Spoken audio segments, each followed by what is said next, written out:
दुनिया में नहीं जानते हैं कि शिवरात्रि क्यों मनाई जाती है।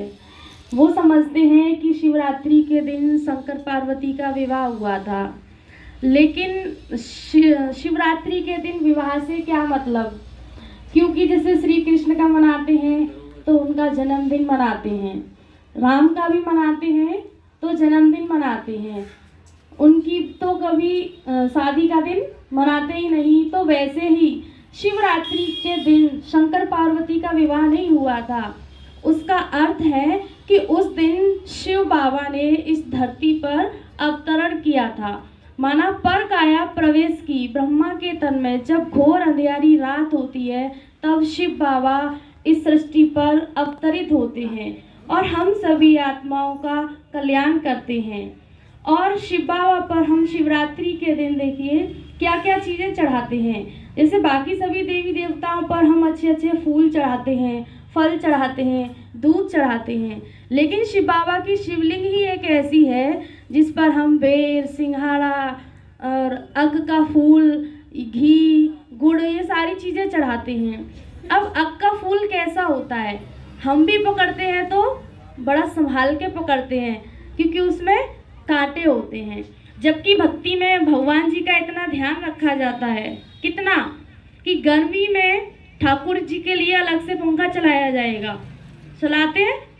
सर्दी में ठाकुर जी के लिए स्वेटर बना के पहनाया जाएगा, रात को रजाई में सुलाया जाएगा। जब भी खुद चाय पिएंगे तो ठाकुर जी को चाय पिलाई जाएगी कि कहीं उनको सर्दी ना लग जाए।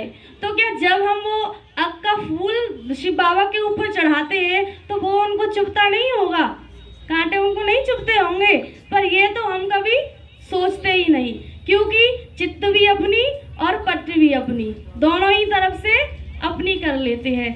पर नहीं, बाबा ने कहा है कि अग का फूल, अग माना जो तुम्हारे अंदर अग के समान कांटे भरे हुए हैं, जो विकार तुम्हारे अंदर हैं, काम, क्रोध, लोभ, मोह, अहंकार, वो मुझे दे दो। वो मुझे, भगवान ने कहा है कि ये विकार मुझे दोगे तो मैं तुम्हें उसके बदले में स्वर्ग की बादशाही दूंगा। मुझे धन नहीं चाहिए, तुम्हारा दौलत नहीं चाहिए, लेकिन तुम्हारे अंदर जो विकार हैं वो मुझे दे दो। और शिव बाबा के ऊपर हम बेर चढ़ाते हैं। तो बेर कैसा होता है, ऊपर से दिखने में बहुत चिकना होता है, खाते भी हैं, लेकिन जब उसको खाते हैं तो उसके अंदर की गुठली होती है तो वो कैसी होती है, एकदम कठोर। अगर दांत के नीचे आ जाए तो लगेगा कि आज तो दांत गया। और सिंघाड़ा भी चढ़ाते हैं। तो सिंघाड़ा, जैसे दीदी ने बताया था अभी कि सिंघाड़ा जब हरा होता है, कच्चा होता है, तो वो देखने में भी अच्छा नहीं लगता, टेढ़ा मेढ़ा होता है, काला कलूटा होता है। लेकिन जब अंदर से उसको हम छीलते हैं तो वो उसकी मिगी एकदम साफ और स्वच्छ निकलती है। तो वैसे ही हमें किसी के शरीर को नहीं देखना है, अंदर बाहर से वो भले ही कैसा हो, काला हो, गोरा हो, टेढ़ा हो, मेढ़ा हो, लेकिन अंदर उसकी आत्मा कैसी है, आत्मा कितनी प्योर है, आत्मा कितनी पवित्र है, ये हमें देखना है। और हमें हर चीज़ से गुण उठाना है। जैसे हमने सिंगाड़े से गुण उठाया कि बाहर से वो भले ही कैसा भी हो, वैसे ही बेर से भी भगवान ने कहा कि मुझे बेर नहीं, तुम्हारे अंदर जो वैर है वो मुझे चाहिए। अब हमने क्या किया कि वैर तो हमें दिखाई दिया नहीं, क्योंकि वैर सूक्ष्म चीज है और बेर स्थूल है, इसीलिए हमने शिव बाबा के ऊपर बेर चढ़ा दिया, बेर दे दिया कि लो भोलेनाथ जी आप खा लो बेर। भोलेनाथ जी कैसे खाएंगे बेर, उनका तो मुंह ही नहीं है, दांत ही नहीं है। जब आपके दांत उस गुठली को नहीं तोड़ सकते हैं तो उसके तो दांत भी नहीं है, वो कैसे खाएगा बेर को।